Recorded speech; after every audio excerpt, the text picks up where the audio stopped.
This week on the podcast, find out how this Labour government is restricting how much you can put your prices up by from 2030. Welcome to the Profit Cash Growth Podcast. This is the podcast for 6 and 7 figure business owners who are looking to grow a financially successful business. My co-host, Claire Hancott, is a finance director, chartered accountant and entrepreneur. And every week, I'll be exploring guidance and frameworks designed to help you increase your profits, improve your cash flow and grow your business. So this week, Claire, I feel like I've been completely and utterly misled by one of my most favourite brands. Oh, Greggs. Yeah. Now, I don't know the story behind this, but you just posted quite an angry message in our podcast ideas WhatsApp group that we've got. But yeah, what's happened? Tell me. Right, I'm going to ask you a simple... Right, we're going to focus on a single product. You know, my favourite product in Greggs is the Southern Fried Chicken goujons, yeah? Yeah, you get them after the gym. Amazing. And I'm really into them because massive amounts of protein, so easy to eat after the gym, get loads of protein, oven baked in Greggs. So, you know, somewhere in the middle ground between, I'm not saying they're healthy, but like, you know, they could be worse type thing. Very quick, simple. Easy, convenient snack that sits on the right side of healthy. Yeah. So it got me thinking, this actually happened. I sat in the car park after the gym and I was thinking about McDonald's, weirdly. I was thinking, I wonder how much better these are than McDonald's equivalent, the crispy chicken strips, yeah? Now, we have done a taste test and McDonald's have got far more breaded mush on the outside, haven't they, and less chicken. They are much nicer, the Greggs one. So I'm on taste and everything like that, I'm a big fan. But this really got me back to like why it's so important to know your numbers. So if I ask you a really simple question, which is, which one's healthier for you? The oven-baked Greggs goujons or the deep-fried McDonald's crispy strips on an absolute like-for-like basis, so per 100 gram? Well, you would assume it's the Greggs ones, but I don't know, those Greggs ones haven't been fried already and then they're just reheated oven baked. Okay. So, bottom line is, lower in saturated fat, the better option is McDonald's. Higher in protein, the better option is McDonald's. Lower in salt, Greggs. Lower in carbs, McDonald's. Slightly lower in calories, McDonald's. How is that possible? I know. I absolutely hit the roof of my car as I was reading this. The McDonald's ones taste really carby and breaded. Like, that's all I'd say. Overwhelmingly, the taste. Absolutely unbelievable. I would say overwhelmingly the taste is breadcrumb when you're eating that McDonald's one, whereas when you're eating the Greggs one, it's chicken. But I guess it's all down to the quality of the chicken. This is what shocked me, right? So the fat total is 11 grams in both. So they're identical amounts of fat, which annoyed me anyway, because I thought that's the one thing that I was getting less of, fat. So 11 grams. But then the fat you really don't want in there, saturated fat. You're so serious. Well, listen to this. McDonald's has 1.7 grams of saturated fat. Greggs has 4.4. Are McDonald's deep fried though, or are McDonald's air fried as well? No, deep fried. Yeah, they are deep fried. I've read that they are definitely deep fried. So yeah, anyway. So that really, really annoyed me. So I dug deeper. Do you know what I found out? The Greggs ones are deep fat fried. Yeah, see? They're deep fat fried in a factory somewhere, and then they're just reheated in an oven. Yeah. I just think that is disgustingly misleading. So you thought that you were you're going into a bakery called Bakery, and you watch them put everything in an oven. But they're just reheating them to find out. And they've said it's actually worse because they've soaked up so much of the fat and then been left to go cold, and then they've reheated them. Do you know what is really quite annoying? I really thought I was saving myself, like saving my body from going to like the frankly dog shit of McDonald's. And now I feel like so angry, like with myself for not like... Has it also made you angry the fact that I knew? And you're like, how does she bloody know? I mean, you know. I said, I bet they're deep fried and then reheated. That to me, no? Well, I thought everyone was in the know. Wow. Anyway, there's Simon's brand. That's insane. Greggs, know your numbers, know your calories, know how your food is cooked. Where do we go, though, to get like quick, convenient food like that's going to be better than McDonald's? What we're saying is we might as well just go to McDonald's. But there isn't a Pret. There's not many of them. That's the problem. They're not next to my gym. Anyway. You literally have to drive 2 miles up the road to the Pret. No, it's in the centre. There's two in the shopping centre and there's one at the train station. You go into a town centre shopping centre, you've got parking issues. It's not like you can't just pull up and get in and out really easily. Oh, my Lord. Yeah, I couldn't believe it. Shocking, groundbreaking news. Anyway, should we actually talk about something business related today? Go on. Yeah, let's move on to this week's news story of the week.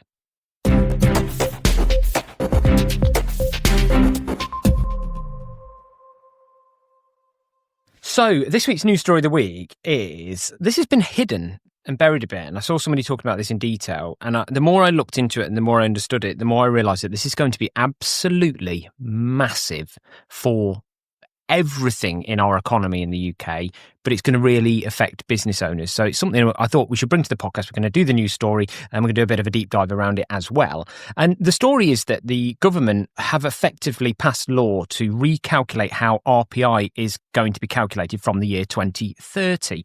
So just as a basic, quick, historic sort of round robin, at the moment we use something called CPI to report inflation. And I can't remember how long ago it was. I think it was in the 90s that we moved from RPI to CPI.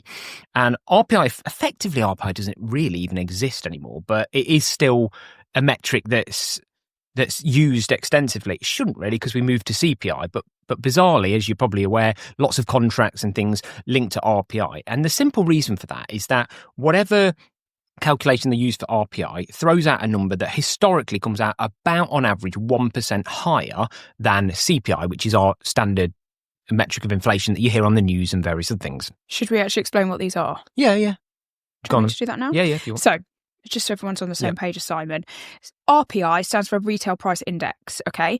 And this is calculated by the government. It's essentially around 700 goods, a basket of goods, and the basket of goods gets updated every year, and they essentially take the price of the goods, but they weight them. So, for example, some of the things that have been added more recently is like a VR headset, an air fryer, things that you're only going to buy, maybe one-offs every few years or so.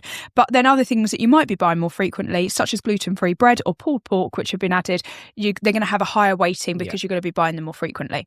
So they basically take this basket of goods and try and work out what the average retail price of products would be. Whereas the Consumer Price Index does a similar thing in that it takes a basket of goods, but it will be focusing more on what's actually paid for something. So the key difference, or there's really three key differences between RPI and CPI, which explains it.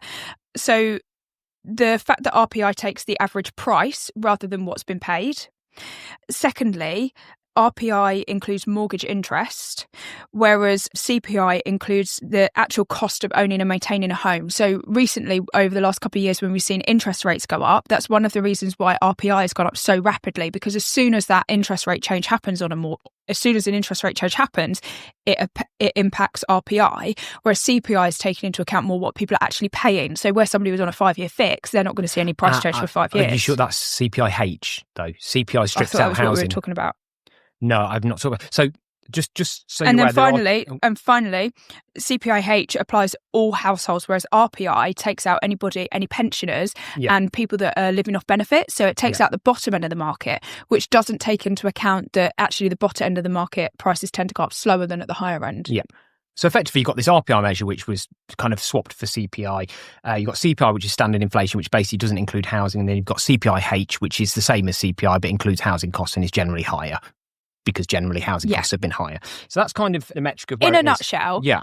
Everybody, economists, government, everybody generally accepts that RPI is a flawed calculation. Yes, correct. Yeah. And it doesn't really work. Yet so much of our government policy and things like that is based off RPI. Mainly because historically they've not been able to write them out of legal agreements. Yes. So the biggest one around this is the government's very own pensions. So public paid pensions.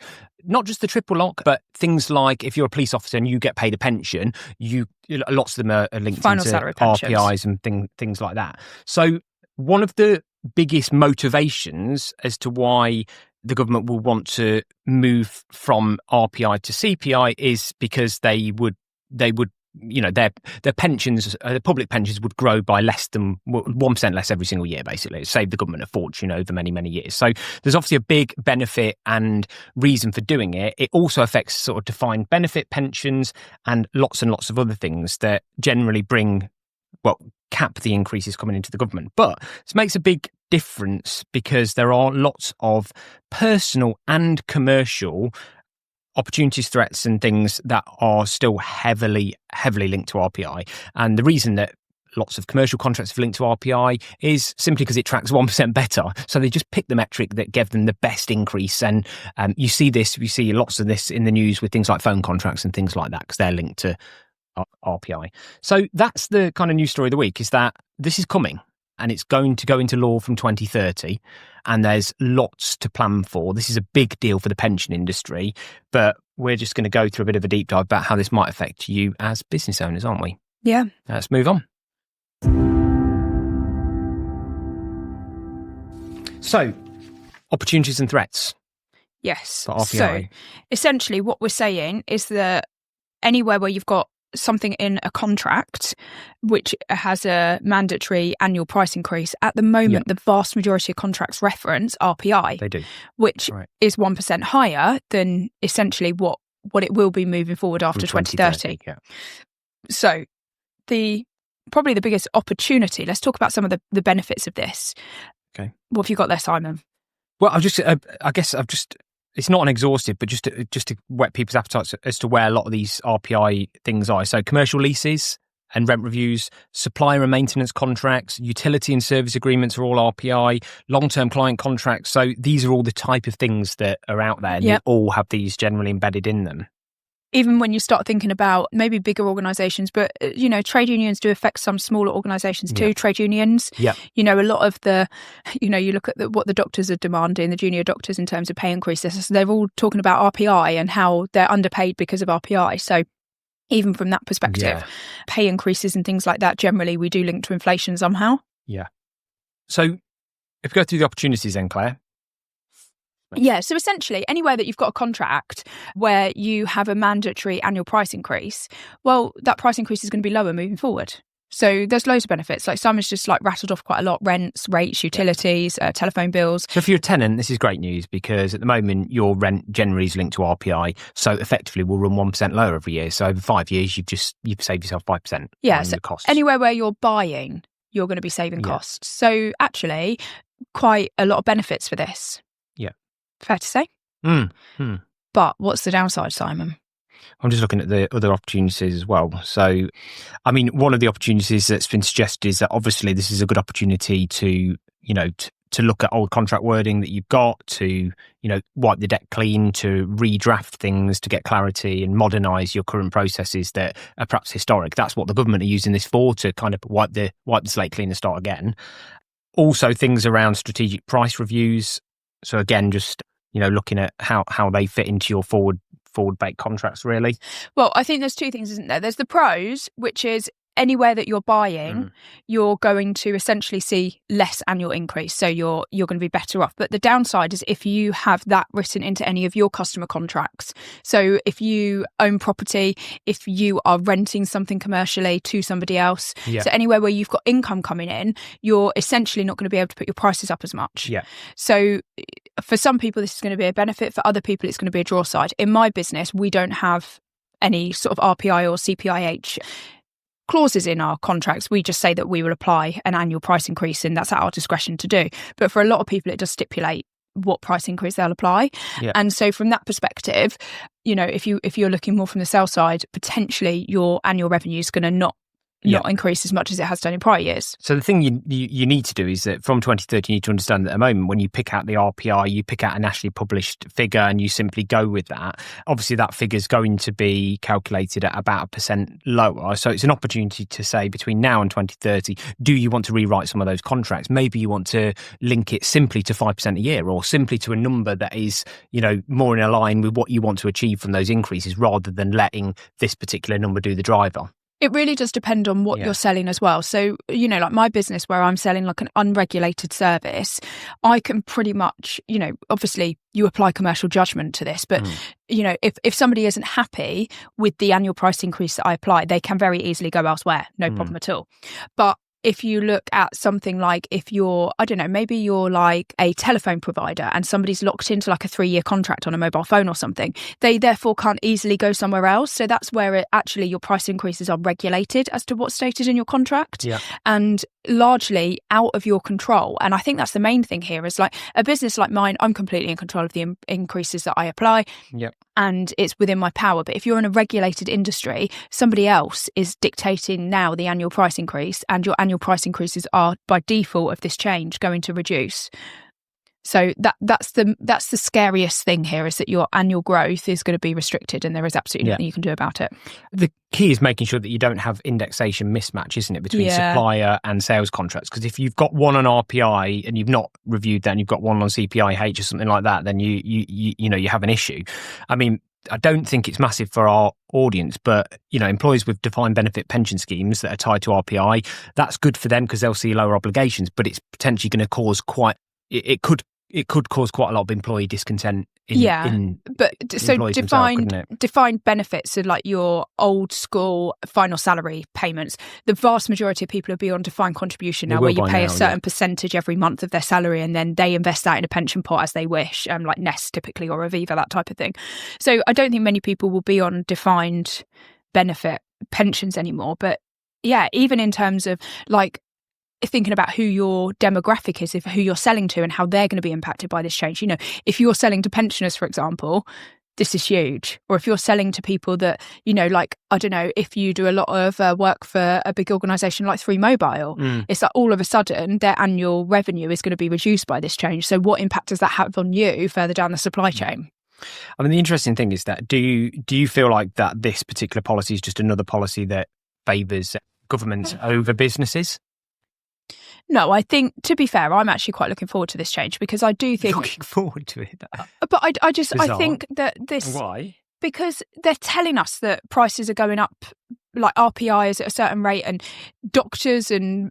I've used doctors a couple of times now, and I mean, generally, employees, anybody in a union or anything like that, are asking for higher pay increases than is practical, higher growth than most businesses are seeing on their top line. And so actually, I think this is a good change, because it just aligns expectations, because most people will not have a Scooby-Doo that this is happening, and they'll just see that RPI is coming down. Good question. You say that. Who do you think will actually notice this first? Big businesses. Yeah. And nobody else. I think landlords will notice this very quickly.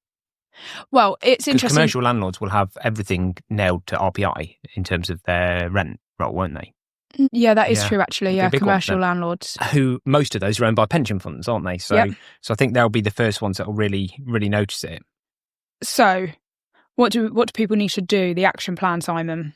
I think they just need to be aware of it, which we've done, tick number one. But secondly, I think they've got a lot of time now to just make sure that it's on their radar on both the sales side and the cost side. They review all their agreements and just understand if this is in there or not, and therefore understand whether they can swallow the impact of that or whether they want to make a change on it. I think that's the key, isn't it?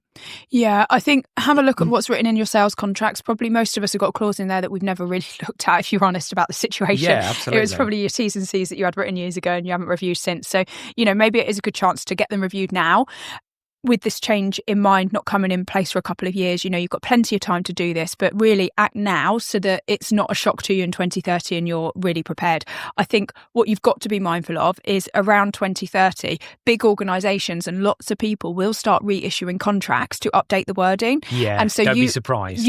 But if you can get ahead of that now, and just say, we're changing our terms and conditions, there's a few updates in there, every time you renew a contract, just get people onto the new T's and C's. They will not really be linking it to this change that's coming. But if you start hitting people in 2029 with last minute, at the same time as everybody else, people are going to be really attuned to this, and they might try and negotiate other things in the contract, and you're kind of going to be a bit stuck at that point. So really act now, get this written into your T's and C's so that your business is protected, and also make sure you're aware of who in your supply chain is going to be impacted by this. So the people that are selling, I think that's the biggest impact, because they're the people that are losing. So if you've got a supply chain, if you've got a customer that is going to be impacted by this and their revenue is going to be stunted because of it, you've got commercial leases somewhere in your supply chain above you, you just need to be mindful that potentially their ability to spend with you is going to be reduced. I think you've hit the nail on the head there, because this is what happens when government policies change, but they set the date so far in advance, is that we've picked this out, but this is really not being talked about at the moment. But as you get close to 2030, this will become a hot thing, and it'll be all over the news, and it'll be at that point that the spotlight will be on you as well. Whereas if you embed some of these changes in now, the spotlight won't be on you when the change comes in 2030. Yeah. Great. Lovely. Well, thanks, Claire. I think good to pull out these things early and just let people know so they can plan ahead. And let's move on to this week's Profit Cash Growth Extra. So this week's Profit Cash Growth Extra, we were just having a little chit chat in the car, weren't we, on the way to the office? Because always. I had a new business debit card come through from HSBC, and HSBC has only just allowed you to add the business debit cards into Apple Wallet. This is amazing, isn't it? Because literally all of our businesses are with HSBC, which is a good thing on one side because it means you can manage them all from within the app. But one login, that's the key thing. But they do not allow you to put the debit cards or any of their cards on Apple Pay. They do which now. is just so annoying. And they do now. As of last week, they've written to us and you can now put them in, which is... But that's not the Profit Cash Growth Extra. This then led to a further conversation that it's really frustrating that I never take my handbag anywhere with me. I never have my purse on me anymore, but I'll always be in the office and I'm thinking, I don't have that card. I don't know what the 3-digit security code is on the back. But I reminded you that it's all in the Apple Wallet, and you were a bit shocked about this. But if you have manually added your card to the wallet, just make sure that you fill out the details, because it means that at any point you can go into the card, you can see the PIN number, the 3-digit security code on the back, the expiry date, and the card number of anything stored in your Apple Wallet. So make sure you're in Apple Wallet, not by double clicking the right hand button to make a payment. You need to actually go into the wallet, click on the cards that you want, and at the top appears like 1, 2, 3. If you click on that, you can see all the details. This is brilliant because, as you said, like, I don't carry any of the cards anymore. They're all in a safe at home, and it's just a ball ache every time I have to do something that's not Apple Pay and find it. You have to go and get the card out of the safe, don't you? But pointing that out, and now we're sharing it with everyone else, Claire. Yes, don't steal my phone. Amazing. Don't steal my phone. Don't steal my face, because you'll be able to get into my phone. Great. Well, thanks for joining us for another week's podcast. Hope you enjoyed that one. Hope that we have enlightened you on those RPI changes. And as always, if you feel like you might have outgrown your current accountant, you'd like to work with Claire and the team at Profit Cash Growth, get in touch on the website, profitcashgrowth.com. On there, you can book a call to have a chat through your business finances and where they may help. And as always, have a listen back through any of the podcasts. They're all very evergreen, the subjects there, so there's plenty to learn. And if you'd like a free copy of Claire's book, Profit by Numbers, you can order that on the website for free also. And we will see you again next week.